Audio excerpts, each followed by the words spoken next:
politics average of national polls, Trump is down 2 points to Clinton, and you're losing narrowly in some key swing states, down just over a point in Florida, down 2.5 points in Pennsylvania, up less than a point in North Carolina.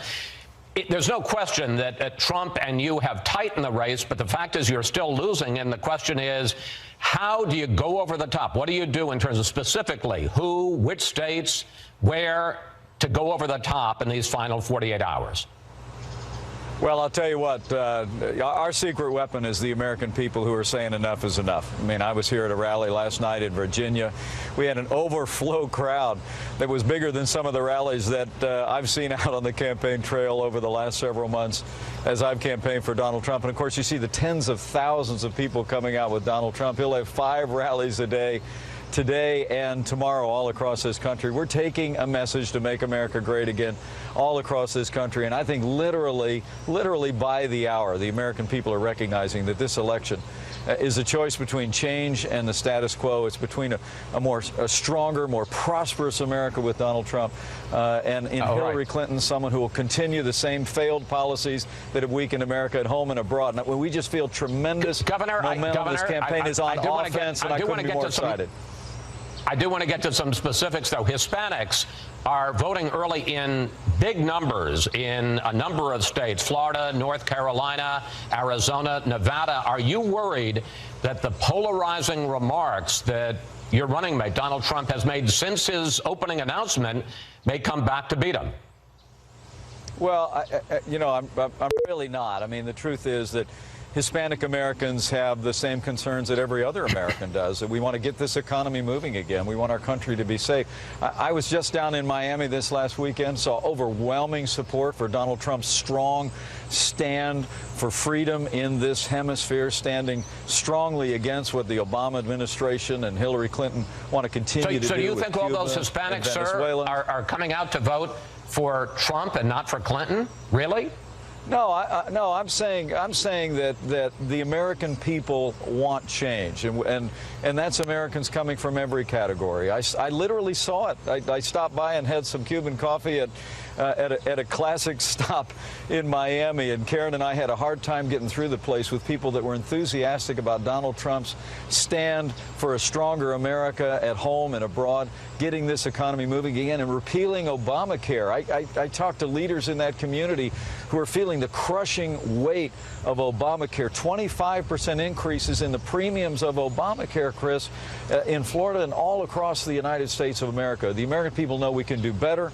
It's going to take change in Washington, D.C., and I really do believe that's why you're seeing people from all across the spectrum, Republicans, independents, many Democrats, and people literally from every community in this country rallying behind Donald Trump more and more by the hour. Trump has been arguing that if Clinton wins, that she faces a criminal investigation and an indictment. And here he is on the campaign trail. Take a look. If she were to win, it would create an unprecedented constitutional crisis. What a mess. I mean, we went through it with him with the impeachment and the lies. Aren't we tired of this stuff? But, Governor, Trump has no hard evidence that she's going to face an indictment. I mean, that's overstatement. Well, Hillary Clinton and her foundation are under a current investigation by the FBI. We just found out this morning that she had her maid print off classified information, according to revelations in the New York Post. I mean, Chris, the American people know no one is above the law. We commend the FBI for following the facts and reopening the investigation. But I think this is part of the way the American people need to count the cost in this election. Do we want more of the fast and loose ethics of the Clintons over the last 30 years, or do we want a clean break? Do we want to drain the swamp in Washington, D.C., have fundamental ethics reform, and rebuild our military, revive our economy, repeal Obamacare, and have appointments to the Supreme Court that will uphold our Constitution? This is all part of the equation that I think explains why you see such tremendous momentum in this campaign and why our campaign is literally expanding the map. We're on offense, and the Clinton campaign is literally on defense, trying to shore up blue states around the country in the waning days of the campaign.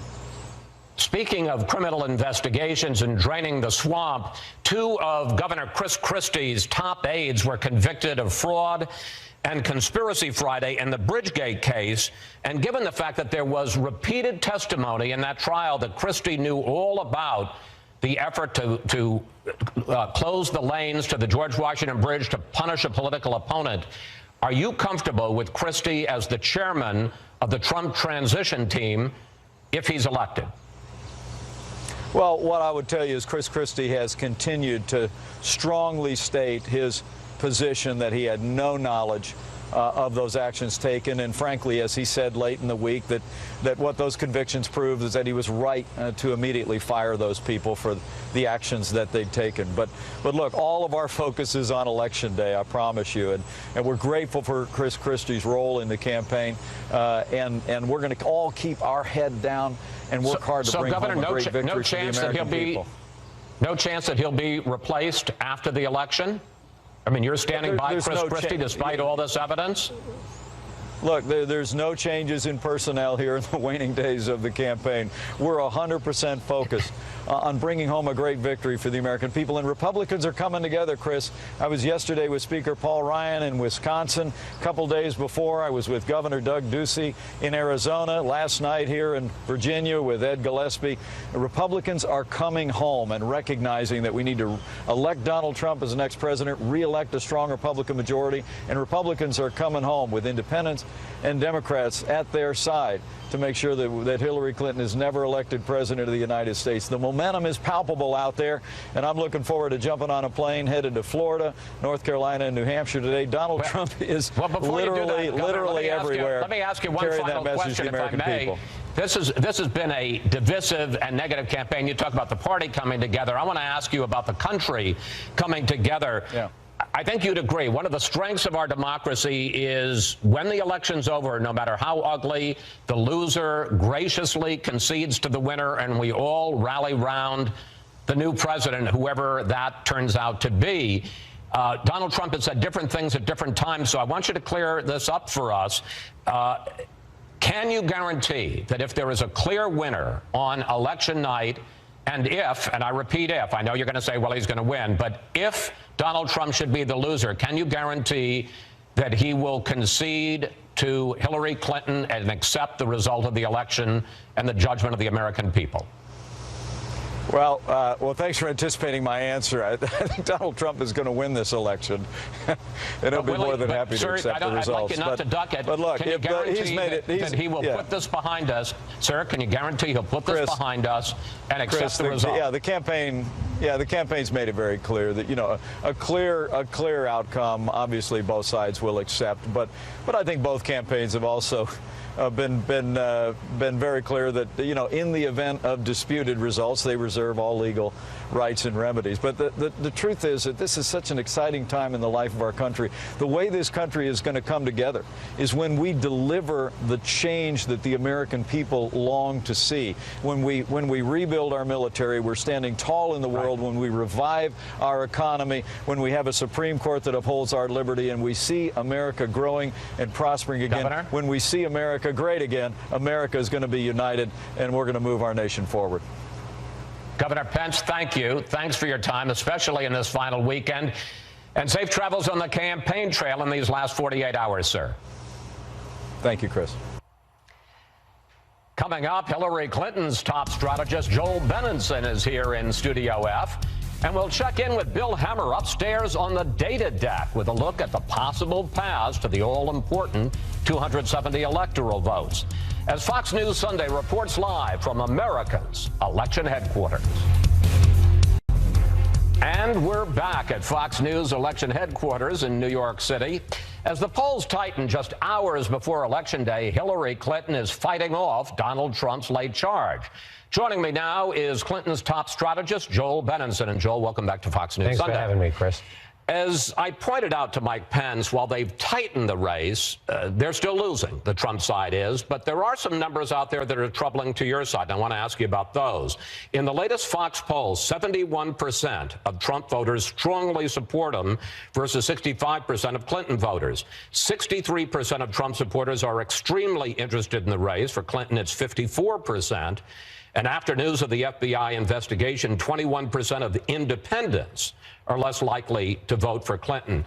Joel, there seems to be an enthusiasm gap, and the FBI investigation seems to be hurting Clinton. No, I think there are a lot of ways to measure enthusiasm. You know, there's also a Washington Post poll, when they've been tracking numbers historically, 56% of Hillary Clinton's voters saying they're voting for her as opposed to against her opponent, kind of on par with people like Al Gore and George Bush, Bill Clinton in '96.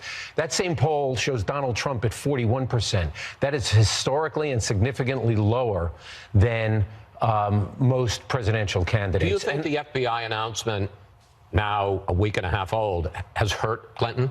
No, I don't. I think it obviously occupied a lot of airspace, but I think, you know, we've been knocking on doors. We have had lines all weekend at our phone banks of people waiting to get in. We've knocked on 2 million doors this weekend. And I think where you're seeing the enthusiasm is in the early vote. Our people are going out to vote where the early vote, you know, is going on. States like Florida, states like Nevada, very strong numbers, and not just with, you know, our base Democratic voters, but we think we're seeing a surge with suburban women, younger people, millennials, broadening our coalition. Okay. Having said all of that, Clinton has changed her game plan these last few days. I always say the most precious commodity in the last week of a campaign is the candidate's time. She went to Detroit to campaign on Friday, which is somewhat surprising. She's going back there again to Michigan, to Grand Rapids on Monday. You're now running TV ads in Virginia and Colorado and New Mexico. Those were all states that were off the board for Trump 2 weeks ago. Well, here's going to Michigan, by the way, is very consistent with our plan, because Michigan is one of the states we call game day states. No early voting. We have to make sure we get there in the last few days, keep people ginned up, getting them out to vote. And that's what you're seeing in some of these states. In terms of ads in states like Virginia and Colorado, where we do feel we've got a winning margin there, we've had actually in the last 2 weeks a surge of resources. Things have opened up for us. More money's coming in. Our digital fundraising's been great.